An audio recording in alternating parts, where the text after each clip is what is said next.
Hello guys, study with Abhijeet में आपका स्वागत है। आज हम लोग जो टॉपिक डिस्कस करने जा रहे हैं, टॉपिक का नाम है आपका फिज़िकल साइंस फॉर हेल्थ या फिज़िकल साइंस एंड हेल्थ। अब ये जो है ये फिज़िकल साइंस एंड सोसाइटी का ही एक सब पार्ट है।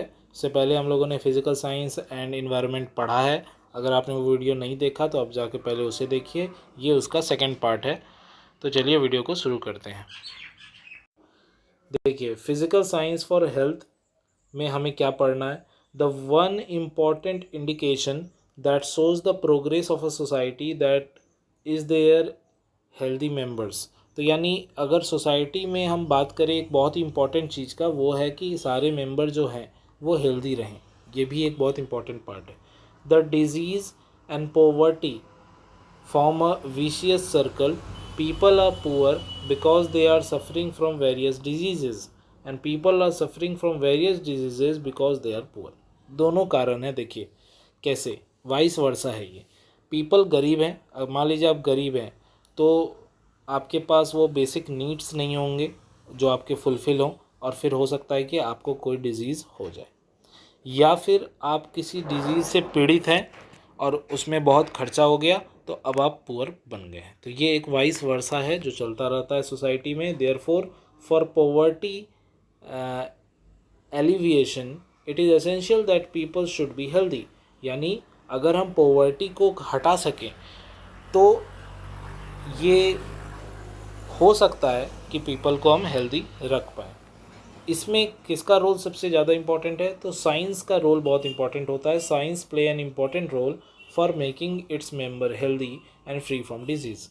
It has formalize the consumption of various nutrients such as protein, carbohydrate, vitamin, fat, mineral, etc. in requisite amount, यानी essential amount for a person to remain healthy। यानी science का बहुत बड़ा role है। अगर साइंस को health के perspective से या डिजीज़ के पर्सपेक्टिव से हम लोग ठीक से समझ जाएं कि हमें कितना न्यूट्रिएंट कंजम्पशन करना चाहिए, यानी कितने प्रोटीन, कितना कार्बोहाइड्रेट, विटामिन, फैट, मिनरल्स हमें लेना है, कितने अमाउंट में लेना है, अगर ये हमें अच्छे से जानकारी हो जाए और हम उसे फॉलो करें तो हम हेल्दी रह सकते हैं और हम डिजीज़ फ्री भी रह सकते हैं। Science has formed out some remedial measures so that people do not die due to disease such as malaria, tuberculosis and hepatitis B. यानी साइंस जो है इस क्षेत्र में भी बहुत काम कर रहा है कि कहीं ऐसा ना हो कि कोई आदमी डिजीज़ की वजह से मर जाए। वेरियस डायग्नोसिस टेक्निक्स आ गए हैं, हैज़ बीन डेवलप्ड, जैसे MRI, ECG, x-ray and ultrasonography etcetera. ये सब आ तो गए हैं, लेकिन एक गरीब के लिए इसे एफर्ट करना आज भी उतना ही मुश्किल है। इसके लिए सरकार काम कर रही है, गवर्नमेंट काम कर रही है, देखते हैं कितना एप्लीकेबल हो पाता है। Recently a number of drugs has been develop for chemotherapic treatment of cancer. Radiotherapy has prove to be the potential therapy for removing tumour. तो ये केमोथेरेपी हो गया, कैंसर ट्रीटमेंट में ड्रग्स के रूप में यूज़ होता है, या फिर रेडियोथेरेपी में रेडिएशन का यूज़ करते हैं और बर्न कर देते हैं ट्यूमर्स को। तो ये सब भी टेक्निक्स जो हैं वो साइंस ने डेवलप कर ली है जिससे हम डिजीज़ से लड़ सकें। The scientist from various countries have contributed in this area, and India's contribution to health science is quite important.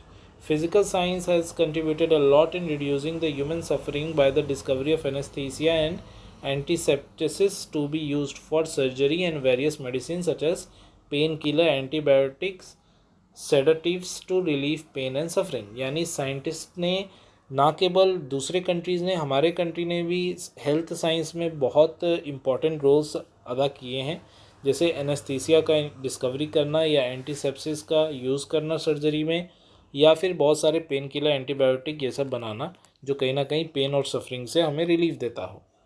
तो ये सब डेवलपमेंट हुए हैं जो गिनाए जा रहे हैं यहाँ पे। One of the most important issue facing the society today is to provide health care to all it member. यानी सोसाइटी में आज के डेट में जो सबसे बड़ा इशू है वो है कि हेल्थ केयर हमें अच्छे से नहीं मिल पा रहा। Scientific vision of health care and understanding the intricacies of modern medicines can enable the societies to choose the right path to follow।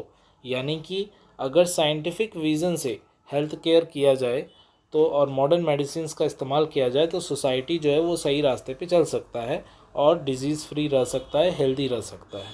तो यही था, इसी के साथ जो है हमारा फिज़िकल साइंस एंड सोसाइटी जो था टॉपिक, ये ख़त्म होता है। 3 वीडियोज़ में हम लोगों ने इसे कवर किया है। ये एक बहुत ही लॉन्ग टॉपिक है, इसलिए मैंने इसे के लिए 3 वीडियो बनाए हैं। आपको लेकिन एग्जामिनेशन में अगर ये लॉन्ग आंसर में आता है तो आपको ये तीनों वीडियो जो हैं, ये तीनों ही आपको लिखने पड़ेंगे।